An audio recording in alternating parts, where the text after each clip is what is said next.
You're watching The Experience, Comic Culture and Sales, streaming live daily to Facebook, YouTube, Twitch, and Twitter.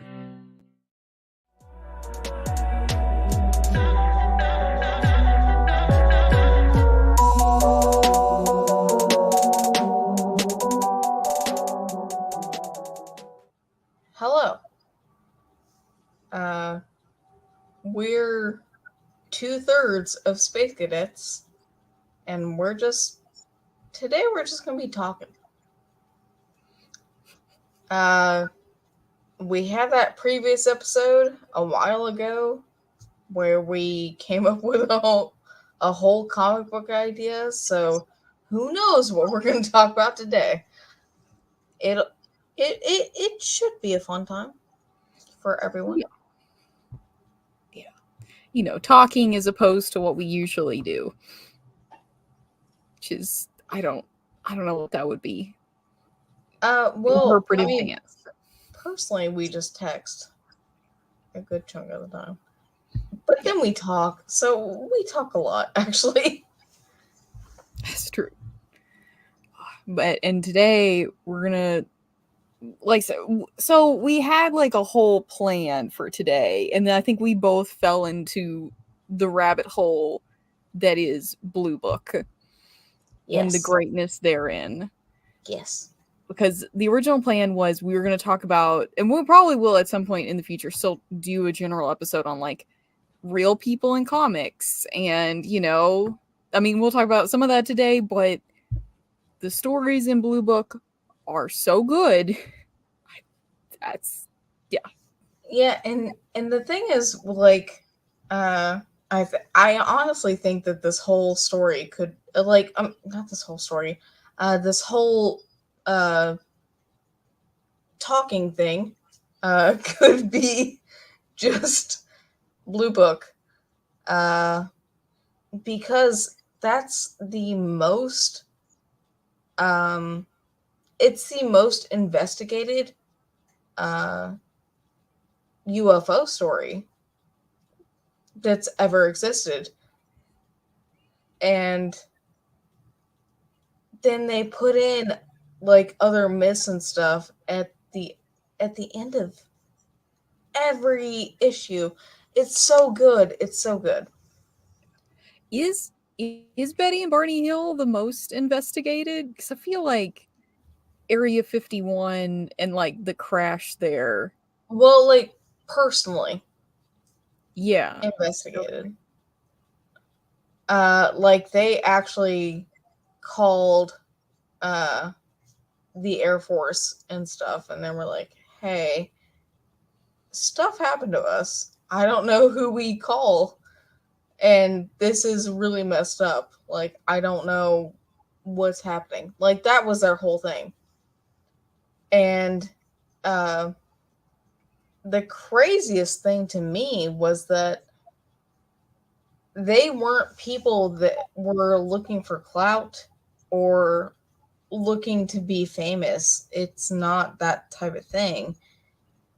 Both of them were part of the civil rights movement at that time, which I think it was the 1950s. Yeah, I think so. Yeah. And it's an interracial couple, I believe. And they weren't looking to look like crazy people. They weren't looking to get clout for anything. They experienced a terrible, weird thing, and they were asking people like, guys, can you help us investigate this? Because we don't know what's happening. Yeah. Man, I love UFO stories. I was so excited when this story was like, when I found out, especially when I found out that James Tynion is the one writing this. And actually one of my favorite podcasts, Last Podcast on the Left, did a whole interview with him about this book, which I will say I recommend it, but also they have a very irreverent sense of humor as a podcast. So if you're okay with that, it's a really, really good interview, but they still make the same dumb jokes that they always make in that show.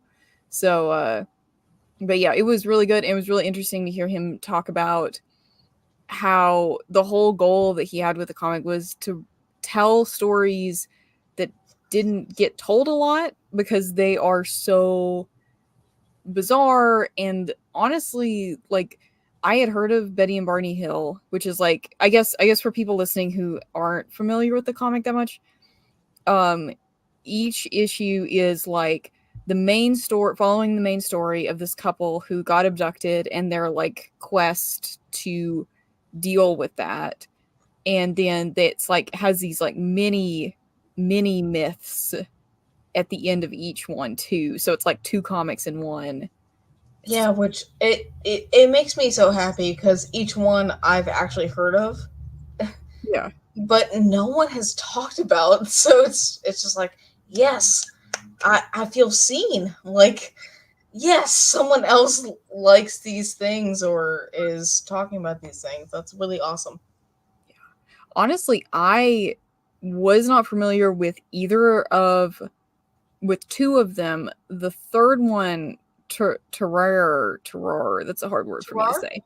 Terrar, yeah, that story I was familiar with. And yeah, no, I was heavily familiar with that. No pun intended. Oh. I definitely remember that. And then when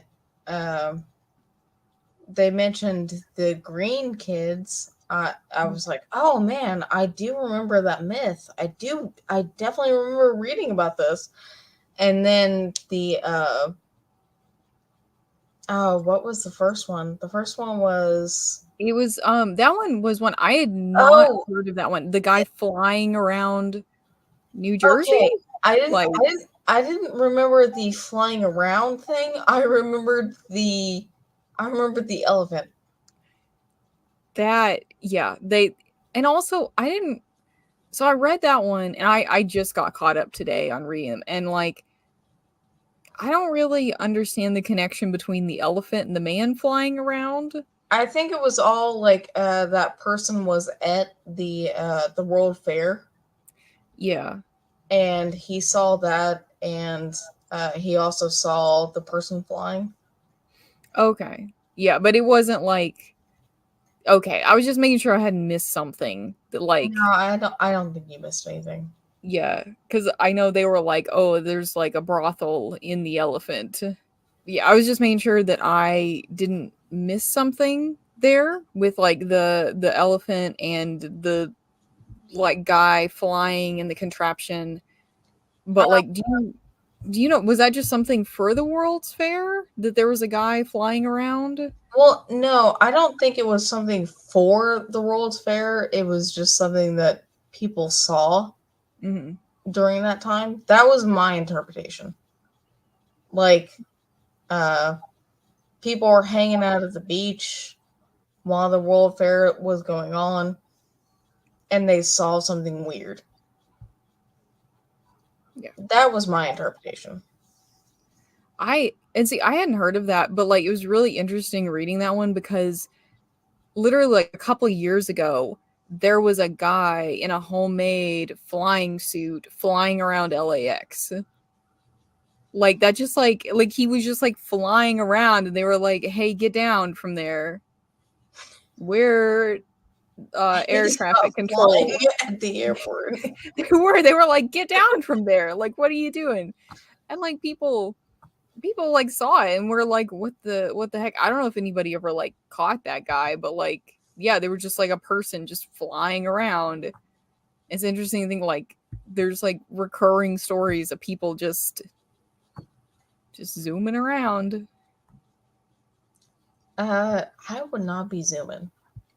I feel like I would get scared the second that a jetpack was put on me. I'd be like, I'm gonna break this. They're like, no, it's fine. You can use it. It's like, no, I'm going to break this somehow. I will figure it out. If you weren't scared and you were like, heck yeah, jetpack, would you try to like pretend to be a cryptid and like fly over a beach in New Jersey, or like what would be the play? Oh, well, man, like, my initial play would not be being a cryptid, but now that you bring it up, Yeah, I might try to be a cryptid, but not in any place where they already have cryptids. Like, I wouldn't try to be the Jersey Devil or anything. I think I would, like, you know what? I think I would give Southeast Texas something to be paranoid about. I think that's what I would do. would you like put on like a suit and then fly around, or like what you do? Oh, I think I feel like I would at least need a cloak. Mhm. Just so like no one could see my face, and it's just like, hey, I'm creepy. Yeah, I think that would be fun. I think that it's fun to me. It's not fun to anyone else. I was just like, it would be weird because I do feel like the stories would just be, hey, there's like a person flying around Southeast Texas. Because I feel like you would have to kind of like, I would try to Mothman it, you know, like Oh, fly I next to would like someone's love to car, Mothman maybe. it. Like, yeah, like be careful where you're not seen during the day where they can't see you too well. Yeah, like I don't have trust in myself to Mothman it. Mm-hmm. I feel like I would be like, oh, I've got a jetpack, I've got a cloak, I'm going. Let's figure out who I can scare. I wouldn't Mothman it like, oh, I think that this bridge is about to collapse. Oh, that's true. I was just thinking of the sightings themselves. I wasn't thinking of like warning of impending doom. I mean, that would be cool. Yeah, because I think the Mothman is supposed to be the the harbinger. Like he's supposed to be the warning of Yeah. like you see him, something bad will happen. Yeah. I think you would need more than a jetpack to have that ability. And I don't know definitely for more sure. than chapstick. I, That's I a Mothman reference from the movie Mothman. no, I haven't seen it. I need to. Oh, okay. In the movie Mothman, like, starring Richard Gere, I think. Yeah. He's like in a hotel room, and he gets a call from the Mothman, and he's like, "Oh, well, what do I have in my hand?" And the Mothman's just like, "Chapstick," and it is chapstick. Why does Mothman have a phone? And why I does don't Mothman know what chapstick is? Well, he just knows what you have. It was one of those, like, it was supposed to be a psychological horror. Psychological horror of Yeah, a cryptid. Mothman calls Richard Gere. Come on. Yeah, I mean that is what happened. Exactly what Jay said. Yeah. The horror is that a cryptid has to like participate in regular society and make sure that his phone bill is paid. The real Jay, horror. I also saw the movie as well. It's just been a long time. I just remember chapstick. Like, that's what I mainly remember from that movie. It's been a long time, dude. Yeah. But yeah, no, this Blue Book has been so good. And like I said, I was so excited for it too, of just getting to see the stories that like are not gonna probably get a full movie. And if they do get a movie, the cryptids are gonna have to be on the phone with Richard Gere. Yeah. And it's not gonna be the same. Like, it's just, I don't know. And I was like actually thinking about like when, because like I said, the whole thing that James Tinian really wanted was that like he wanted to tell stories that don't usually get told, of like the what they call like high strangeness, like just like weird stuff happening in the world. And I don't know, it's like fun because like a lot of those stories, it's really fun to read them like and like see the visuals of them, but they were never going to have a movie. They might have like a YouTube video with like a voiceover, but like that's it. I think YouTube video with a voiceover is fine, but I think it would be better if like this type of thing got put on Shudder. Mm. Because I mean that's targeted to people that like this sort of thing of like creepy and and weird. Yeah. Yeah, I think that would definitely, if somebody wants to start making like little shorts and things of like high strange things, that would be a good Well, I mean, place to. arguably we could start doing that. We would just have to find a high strange thing that we could film. Yeah. I mean, are there any incidents like on the top of your mind that like you would want to see like show up in like Blue Book or like something like that? Oh, well, I mean, in Blue Book specifically. Well, I want Blue Book to play out as their whole thing, but as the second story that you always see after, I would love to see something about Demon's Road. Yeah. Which is close. How close is that to where we are, like North Houston? It's in Huntsville. I think it's maybe 30 minutes to an hour from me. Mm-hmm. But I distinctly remember going to it as a child multiple times, and I've had a terrible time each time. Not like I was going to it just by myself. It's like I was, like my mom was driving me. Like it was a whole thing. My mom's into the paranormal as well, so we would just go, and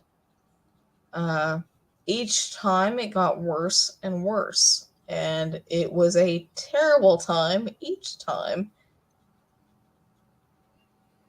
It was bad, and it was one of those things that's like, you cannot convince me that the paranormal does not exist. It exists. I saw it. Like, I saw it. It was there. I don't know. There's so many just like stories. I don't know, it's fascinating like how many stories there are. Like I think every place has something, has some like, oh, don't go over there, or like, oh, somebody saw something, you know. Oh yeah, I mean, like even going to New Orleans, which is like a party city, it's like, oh yeah, there's areas that you don't go to, or if you go to, you know that you're going to experience something. Like that's New Orleans. It's a spooky area. I don't know what to tell you. It's scary. Yeah. Man, so paranormal, alien abduction, do you think, what are the chances you think that you're going to get abducted by aliens in your life? Oh, give me a percentage. I'm gonna say 10%. Just because of where I choose to live. Mm-hmm. Like even if I wasn't living with my family, I would still live in a highly populated area. I would not live out in the middle of nowhere, and I'm not the type of person that if I see something messed up on the road that I'm gonna go investigate. I'm just gonna leave. Like, yeah, unless it's a person that's like, oh, that person looks like they're in trouble. Maybe I should at least check that out. But most of the time, I'm just gonna be like, okay, I'm driving through. I'm going. I don't care. I'm done. I will not deal with this. Yeah. Man, I feel like 10% is high. I feel like that's a high number. Really? I feel like that's like a strong possibility. 10% is a strong possibility out of 100. Yeah, because like if you think about like how many people don't get abducted, I feel like it's like such a small amount. Well, I'm also thinking that like I don't know, like I'm just thinking like, oh, well there's going to be more times in which I want to take road trips and do things and stuff. Like I'm putting that in my head as well. Yeah. And I'm also putting in my head as well that I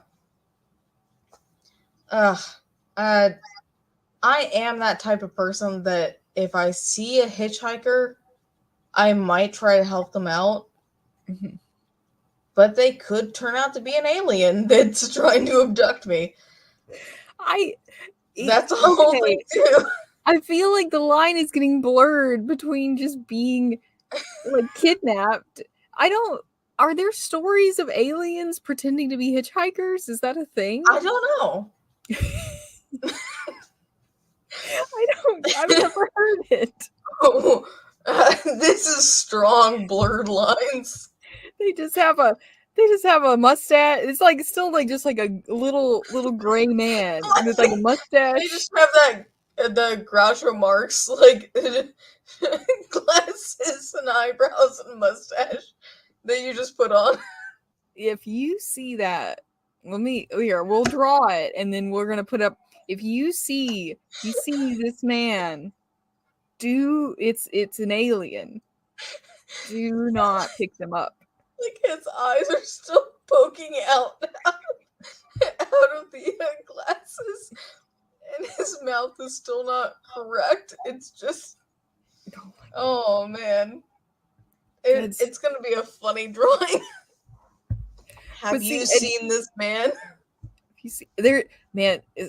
Another like weird paranormal thing is that one the drawing that goes around. It's like, have you seen this man in your dreams? Oh yes. Have you seen that man in your dreams? No. Me neither. And I have a lot of dreams. Yeah. Like, I'm one of those people that like actually remembers most dreams that I have. Mm-hmm. Like they just like I have very vivid dreams. One of my dreams that I distinctly remember had credits.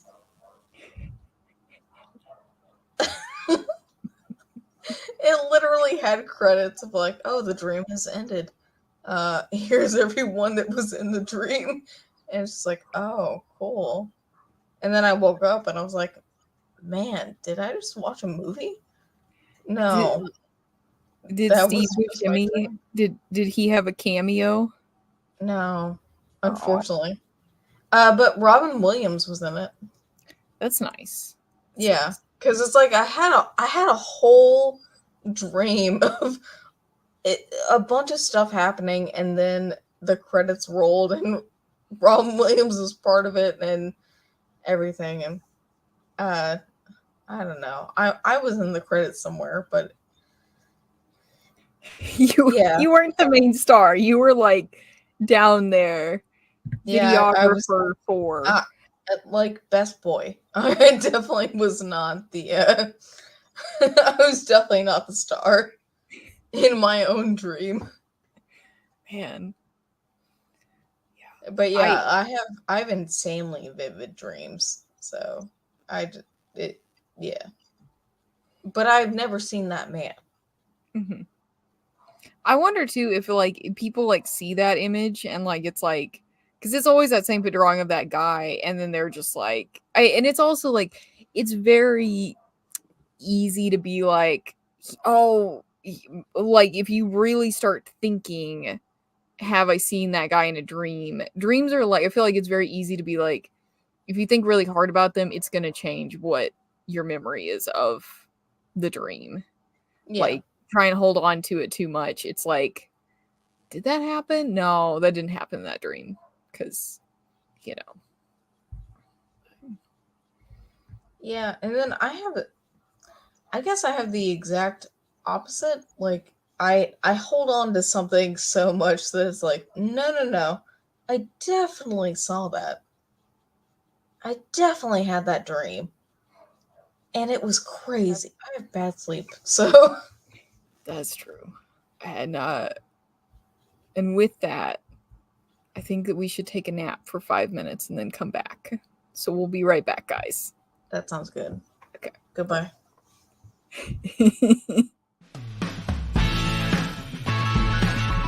Join the party. Head over to our link tree to find all the links for everywhere the experience is all the time.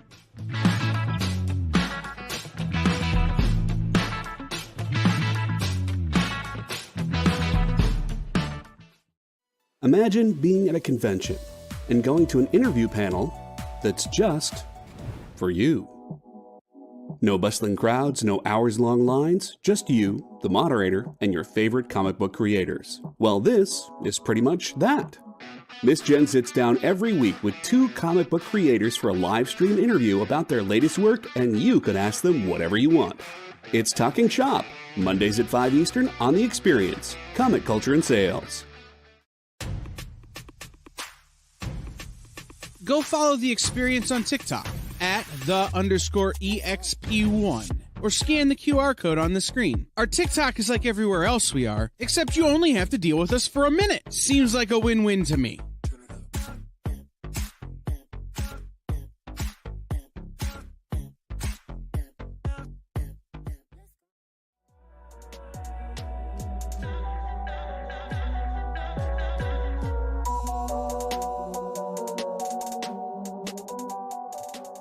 Hello. Hello. The thing that you just heard was the cryptid called Bean. You don't hear them often, but sometimes they come in after a commercial break. Yeah. It's very scary. Sometimes you can find them in your kitchen at 3 a.m. digging for snacks. Oh my gosh. It's like a bear. Like you have to secure your food or the bean will get in and find your Doritos and your Mountain Dew. Actually, that's kind of the funnest and least scary cryptid that could ever exist. I'm down for it. It's just like a cryptid that sneaks in and like eats specifically Doritos and Mountain Dew. Well, it's like it's scary because you see the cryptid in your kitchen and you're just like, huh, oh no, oh, yeah. I don't want you to kill me. And they're just like, I don't care about you. I want Doritos and Mountain Dew Fresh Start. Yes. And then they like zoom away, and then if you look, then it's the real mystery. Then if you go to your computer and you look at your League of Legends ranking, it's risen. It's gone up mysteriously. Not your League of Legends ranking. But it's like a nice cryptid. They've helped you. It's gone up. It's just, of all things, League of Legends.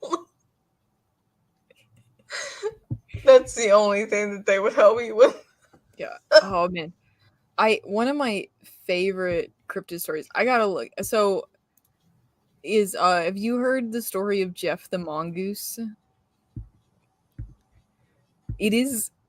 No, I've heard of Jeff the Killer, but not Jeff the Mongoose. I am like 90% sure. Yeah, Jeff the Mongoose. Okay, guess what year Jeff the Mongoose as a cryptid like is supposed to have happened? Take a guess. Okay, wait. When it was created or when it was supposed to have happened? It is supposed to be a well-documented occurrence that happened. Well well documented, so even in current times it would have been documented. Okay, I'm gonna say the 60s. You're close-ish. 1930s England. Oh, 30 years off. But in the grand scheme of things, that's not a lot. But like, no. so it was this idea. So it is also, its name Jeff is G-E-F because it's 1930s Britain, and that's just how they spelled things, evidently. But so he was supposed to be like a mongoose who could just talk. That's the whole thing. Is there just a little mongoose, and he was like talking to the family, and the whole family was like, "Yeah, that's Jeff. He talks. He's a mongoose." And that's the whole thing. Yeah. There's nothing scary with it? No. It's just, there's nothing scary. There's nothing, it's just weird. That's like one of my favorite things to happen is it's just weird. Like it's just, there's no like, and it's actually like really deeply documented of like exactly what Jeff was saying. Exactly like, here, let me see. I have the Wikipedia pulled up. The Irvings, which is a family, say that Jeff communicated to them that he was an extra clever mongoose, an earthbound spirit, and a ghost in the form of a mongoose. Like I said, all of this is taking place as just like in broad daylight. The family's just like, yeah, Jeff is just talking to us. He's just saying this stuff. And everyone's just like, yeah, that's cool. Totally fine with it. Yeah, well, and he did get, like, I think he got kind of annoying to them after a little while, because he was just a mongoose. Because he was talking too much. So, like, most likely a hoax, but it's just, like, this whole thing where this, like, family just was like, yeah, he just keeps talking, and, like, people came to investigate. It was, like, it was great. This almost sounds like, okay, like this is a fun story. I have a not fun story. Oh, okay. Because just based on our the looks of us and the looks of our backgrounds, I'm clearly the darker one. I think I told you about that family that they had a huge delusion that they really couldn't talk to other people, and they made up their own, like, despite the fact that like they spoke Japanese in the home, they were so close to each other that they made up their own dialect. And other Japanese speakers couldn't figure out what they were saying. What year did that take place in? Like, what decade? Oh, that I don't know. I'll have to look it up real quick. Okay. Yeah. And that's really interesting. I know, like, there's like so many stories, especially of like families who live in like isolation, either geographically or just because some families don't get out a lot, you know, but there's so many of like, it's like group hysteria of like, oh, like this thing is happening, and like they just like kind of get sucked into this idea of like whatever idea it is becomes their reality. But there's quite a few cases that, and it's interesting to think of like how many reports there are of like paranormal. And I'm gonna be honest, as much as I love paranormal stuff, I'm a skeptic. Like I am. Like most, you know, like I love the story of Jeff the Mongoose. I'm pretty like one of the people in that family could just throw their voice and they had a mongoose. Like and so like I'm like a strong skeptic. So I'm always looking for like what else could have happened, you know. I will say that as far as paranormal stuff, I am a skeptic, but I'm also a believer. Like, if something happens and there's no other reasonable explanation, it's like, okay, maybe this is a thing. Yeah. Maybe. But I don't walk into every house and be like, oh, this house is haunted. I don't do that. It's like, oh, like maybe something, like going into certain places. It's like, oh, well,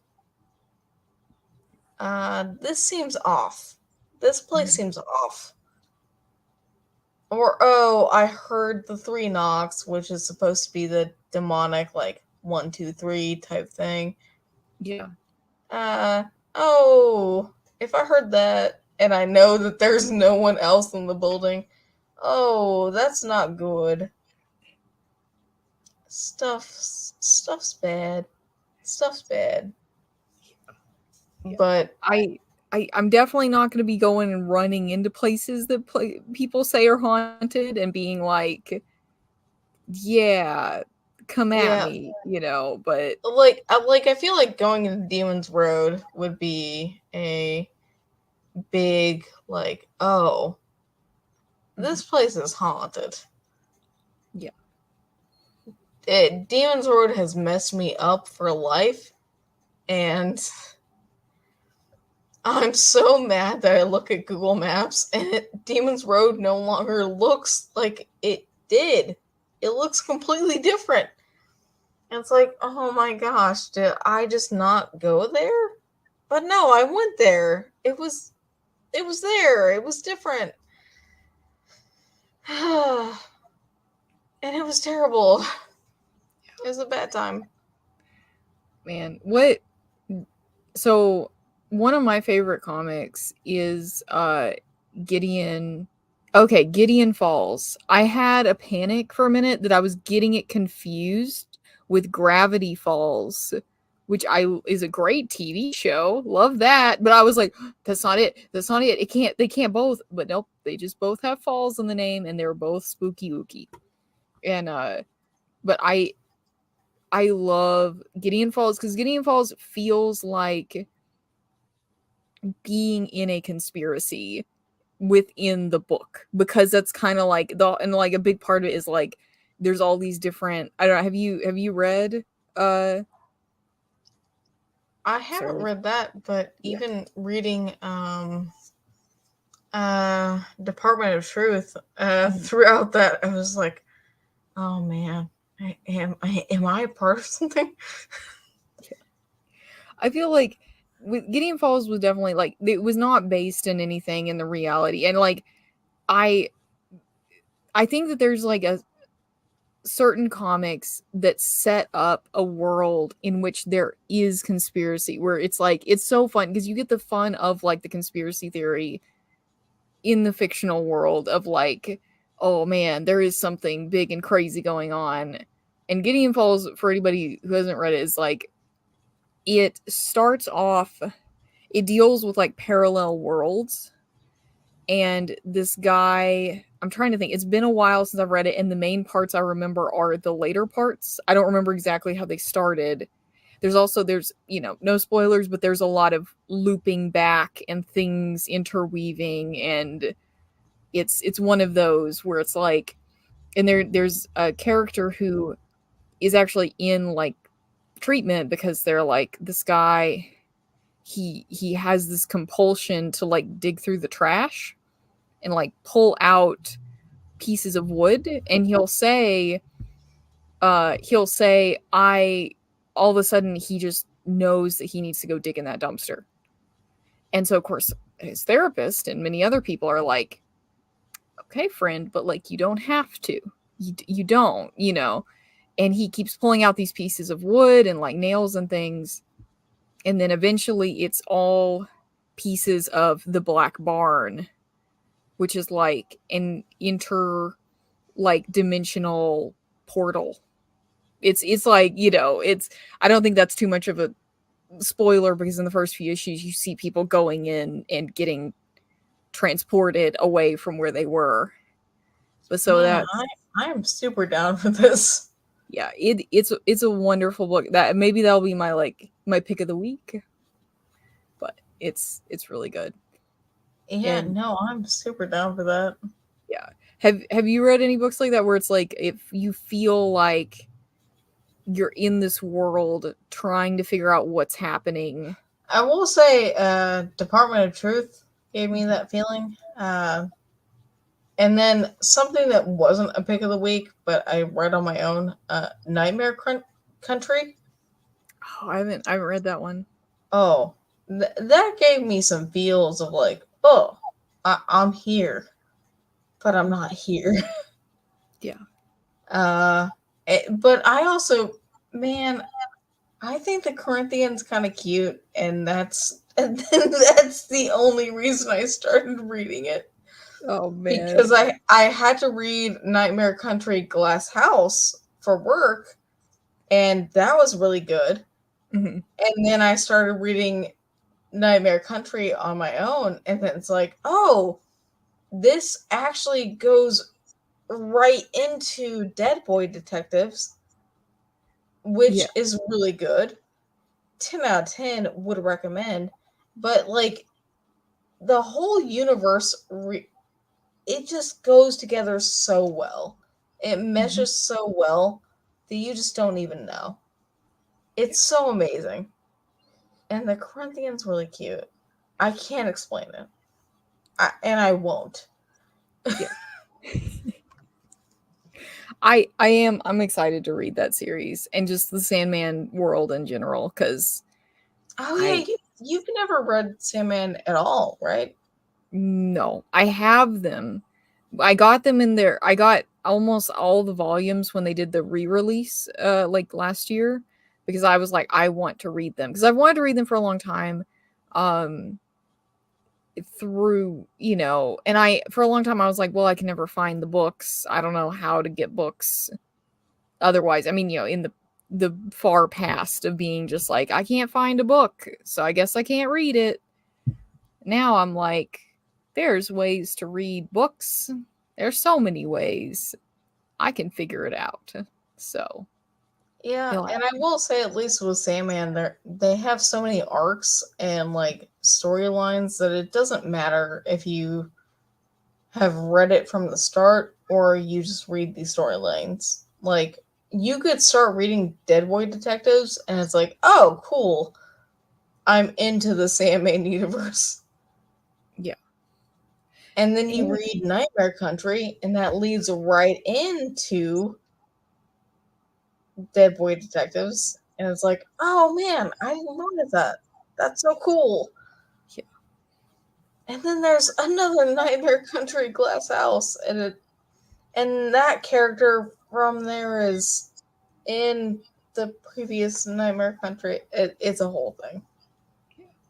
Man, as we've been talking about this, it made me realize too that a lot of times the like overwhelming feeling that like something is going on and all that is used in horror.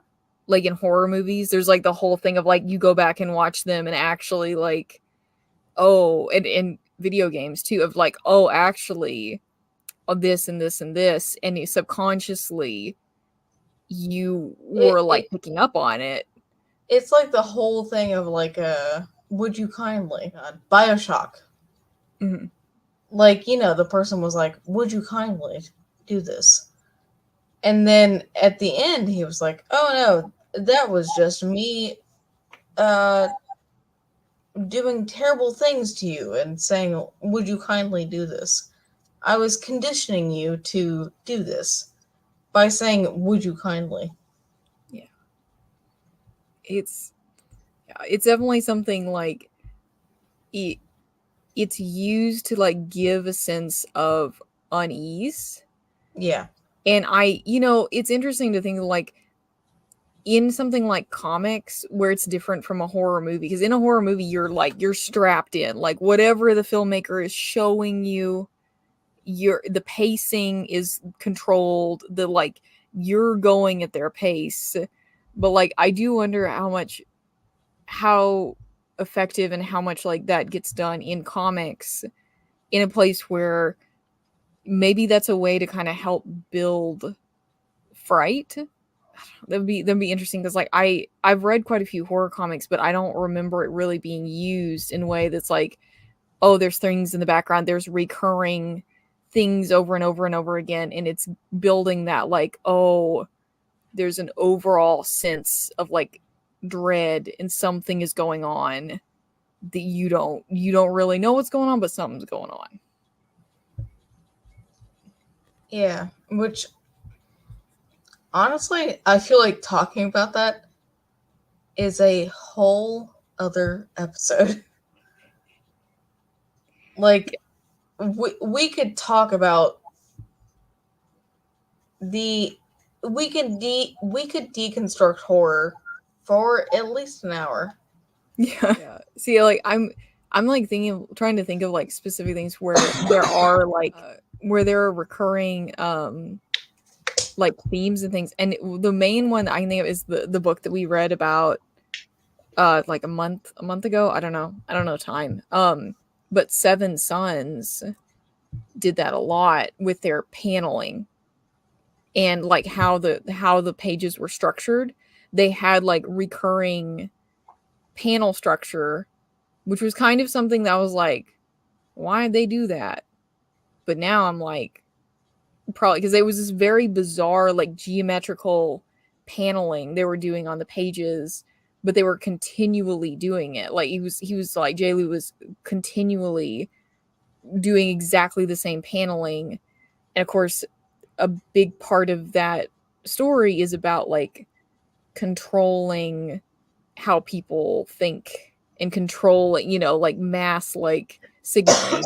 Oh, that actually makes me think of Hairball and the way that those panels are done. It's specific, like, oh, here's a panel, here's a panel, here's a panel, here's a panel. But it doesn't feel like normal comic book stuff. Mm-hmm. It just feels like even the character is like, oh, well, I want more control over my life. Yeah. Even though she's not getting it. And my God, if you're not reading Hairball, you're losing out on life. I promise you. It's so interesting and weird. I love it.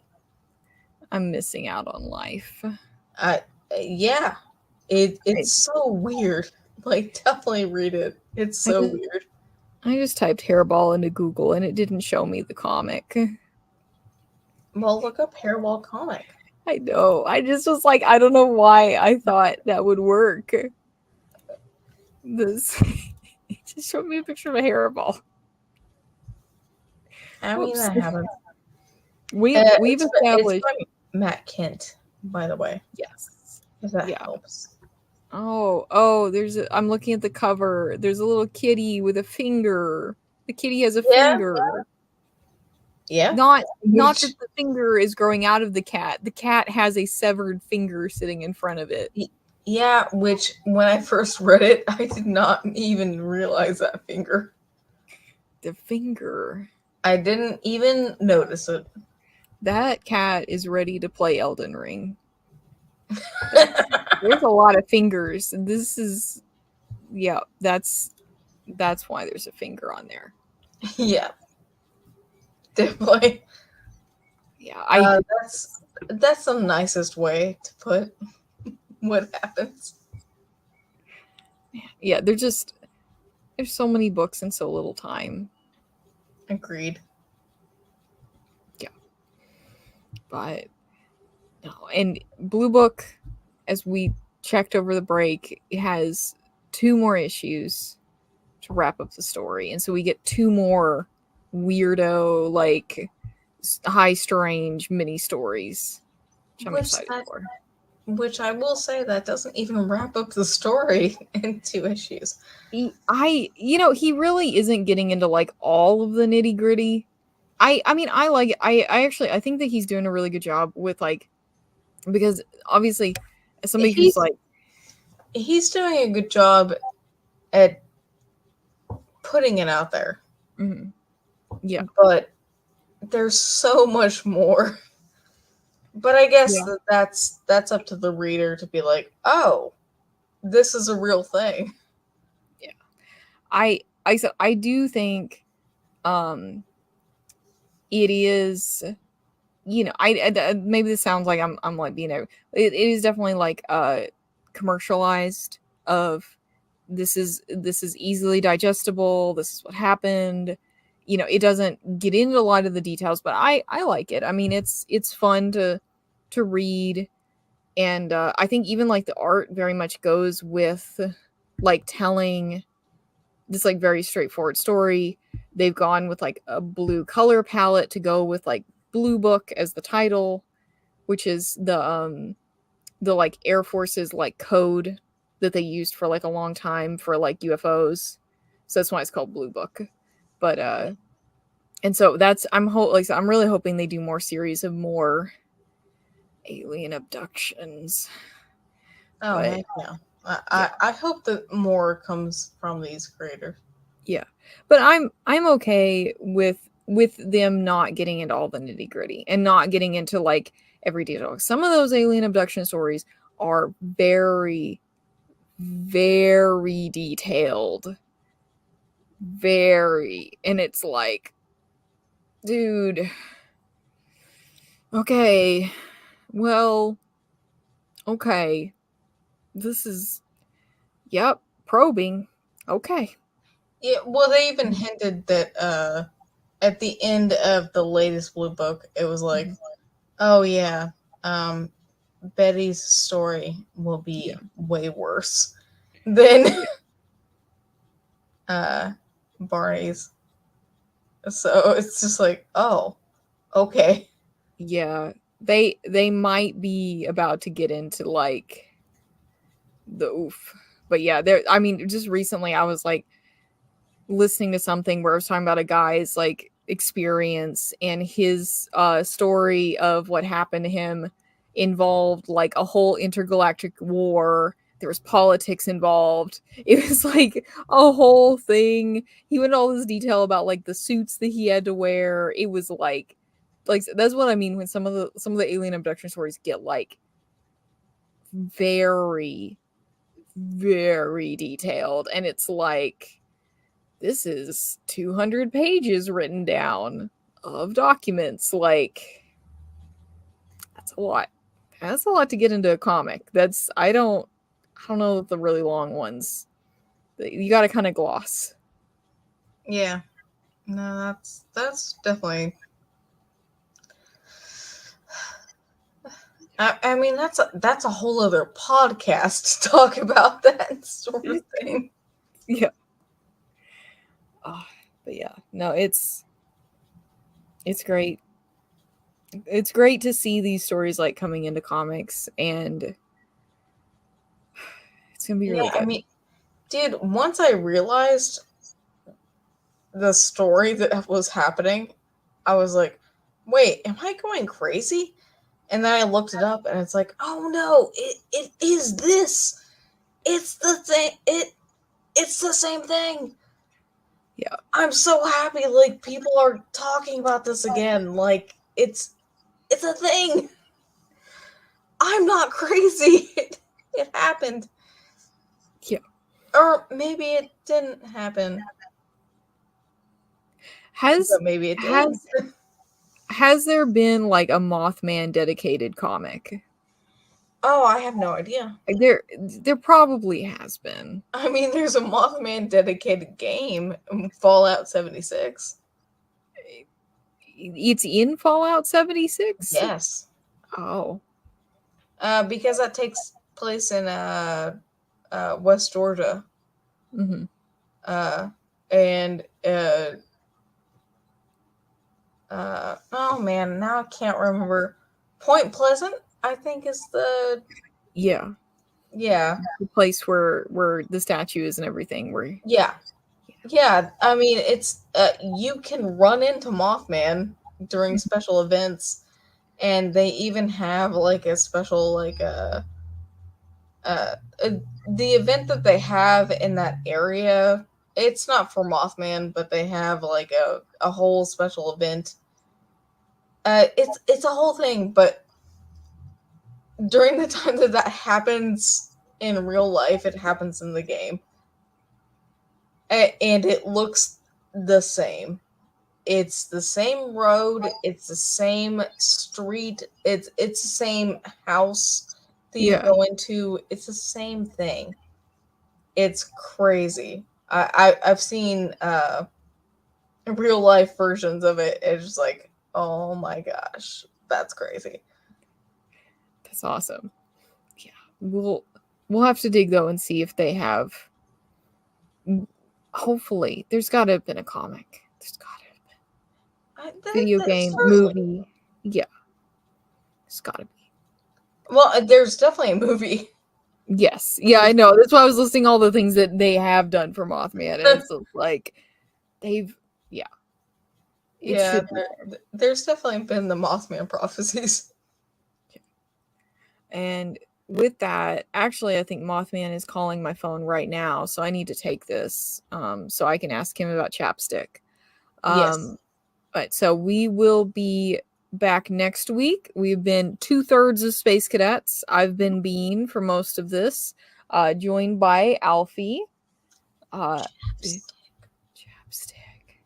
And have a good week. Try not to get abducted by aliens this week. Try not to. It's pretty hard. Yeah. Hard on the knees. But anyway. All right. We'll see you next week. Bye.